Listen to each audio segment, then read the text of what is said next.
Hello বন্ধুরা, দেখো আমরা বেরিয়ে পড়েছি ঘুরু ঘুরু করতে। তোমাকে বাড়ির থেকে তোমাদের ভিডিওটা করতে পারিনি, তাড়াহুড়ো ছিল বলে। স্টেশনে চলে এসেছি ট্রেন ধরার উদ্দেশ্যে। দেখো আমরা দাঁড়িয়ে আছি, বর টিকিট কাটতে গেছে। কোথায় যাচ্ছি, কি করছি সেটা পুরোটাই তোমাদের ভিডিওর মাধ্যমে দেখাবো। আমরা নৈহাটি নেমে পড়েছি। নৈহাটিতে নেমে ট্রেনের জন্য ওয়েট করছি। আমার মেয়েও দাঁড়িয়ে আছে। দেখো আমরা একটু যাব বেড়াতে, ফার্স্ট শীতের ঘুরু ঘুরু করতে। তারপরে নৈহাটিতে নেমে আমরা লাঞ্চ না করে টিফিন করতে বসে গেছি। বেলা 1টা বাজে। আমার মেয়ে বলল লাঞ্চ করবে না, টিফিন করবে। তা লুচি ঘুগনি খেয়ে আমরা নিরামিষ ট্রেন ধরার উদ্দেশ্যে রওনা দিয়েছি। ট্রেন এসেও পড়েছে, আমরা উঠেও পড়েছি। দেখো কোথায় যাচ্ছি তোমরা একটু কেউ জানতে পারলে কমেন্ট করো। দেখো আমরা ট্রেন থেকে নেমেও গেলাম।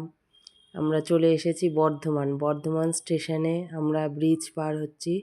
দেখো কেউ কি এখনও বুঝতে পারছো কোথায় যাচ্ছি? দেখো বর্ধমান নেমে আমাদের আত্মীয় আসবে, আত্মীয়দের জন্য ওয়েট করছি। ব্রিজ থেকে নেমে আমরা এক জায়গায় বসে তাদের জন্য, তারা পরের ট্রেন ধরছে বলে আমরা আগের ট্রেনে তো চলে এসেছি, অনেক দূর থেকে তারা আসবে বলে। দেখো আমরা বর্ধমান স্টেশনের বাইরে চলে এসেছি, প্ল্যাটফর্মের সামনেও। ওদের আসতে লেট হবে বলে আমরা দুপুরের লাঞ্চটাও করে নেব। বেলা 3টে বেজে গেছে। আমার মেয়ের খুব খিদে পেয়ে গিয়েছিলো বলে আমরা নিরামিষ ভাত তরকারি খেয়ে নিয়েছি। দেখো আমার বর খাচ্ছে, মেয়ে খাচ্ছে।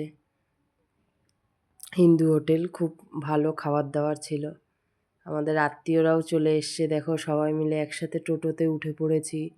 আমরা এক জায়গায় যাচ্ছি। এবার কেউ কি বুঝতে পারছো বর্ধমান কোথায় যাচ্ছি?